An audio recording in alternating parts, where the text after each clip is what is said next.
In this episode, I want to point towards hope and possibility.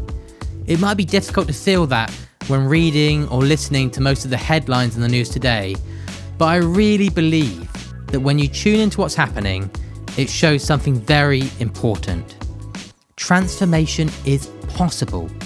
It is absolutely not inevitable, yet, but it is possible. And that potential can only be fueled by focusing on transforming how the underlying economy works. This is at the heart of the shift from linear to circular. Welcome to the Circular Economy Show, and welcome to another episode of Circular Snapshots, where we point you in the direction of some relevant news and give you our point of view on it. I'm your host, Seb. So in today's episode, does COP still matter? And if so, for what? Why Honda's Circularity Centre in Ohio is an important step. What we learned from Patagonia's first ever environmental and social progress report. And why many of the world's biggest brands are backing a new agenda for plastics. So let's begin.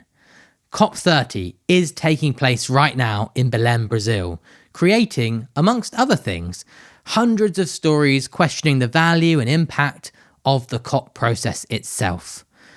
Of course, progress can never be fast enough. Personally, I was inspired by Christiana Figueira's passionate defence of the process, where she points out that before the Paris Agreement at COP21, the world was on course for 4 degrees of warming, which has now been revised down to 2.5 degrees. This is the direct result of policy, investment, and business innovation, and it shows that progress is possible. Of course, there's still a lot to do.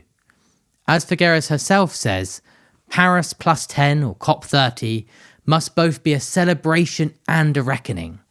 And crucially, that leadership in this next phase is coming from the global south, just as much as it's coming from Europe and North America.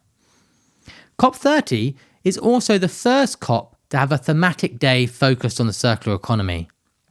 This is more than symbolic. It signals that eliminating waste, keeping products in circulation, and regenerating nature are seen as central to climate action. Businesses that embed circular thinking into their models are effectively reducing emissions and cutting costs simultaneously. This really is a critical frontier, especially when taking into account the critical mineral pressures created by the renewable energy transition and AI technology boom. These conversations need to be joined up. So read Circular Online's piece for more on some of the topics covered on that thematic day. Evidence for this wider shift is already obvious, as made clear by 2 recent pieces in Trellis.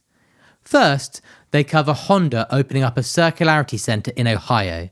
The facility is thought to be the first dedicated car maker effort to recycle factory tools, equipment, and furniture.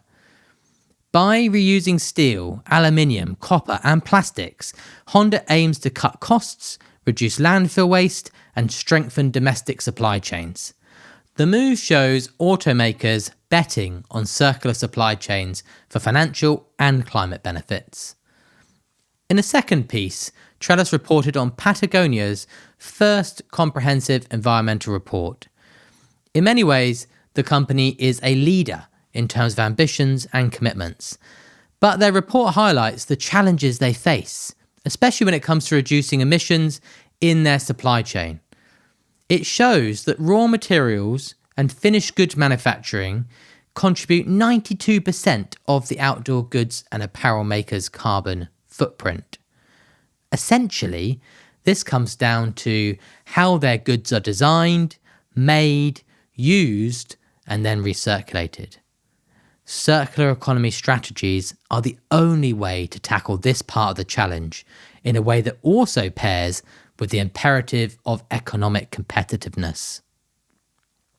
The conversation has moved forward, and it's clear that implementation will require collaborative action across industry and a shift in the underlying economic conditions.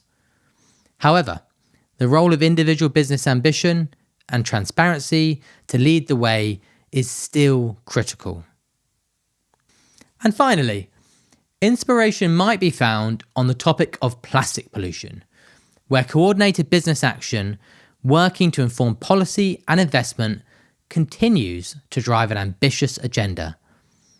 A new piece by Reuters highlights how the Ellen MacArthur Foundation's 2030 Plastics Agenda for Business provides priority actions for business to stimulate market transformation and tackle plastic pollution. And furthermore, the importance of this in a context where many businesses are pulling back from targets. In the case of plastics, businesses have experienced the value of being ahead of the curve and are showing leadership to continue to engage. This offers a compelling model for what an implementation agenda can and should look like. That's it for this episode of Circular Snapshots. We hope you enjoyed this episode, and hopefully I've convinced you that from climate technologies to cars to fashion to plastics, it's proven that progress is possible. What will it take to make implementation at scale inevitable? Well, that's exactly what we'll be exploring on this podcast throughout 2026. Thanks for listening. Please subscribe if you haven't already and share with your friends and colleagues. Bye for now.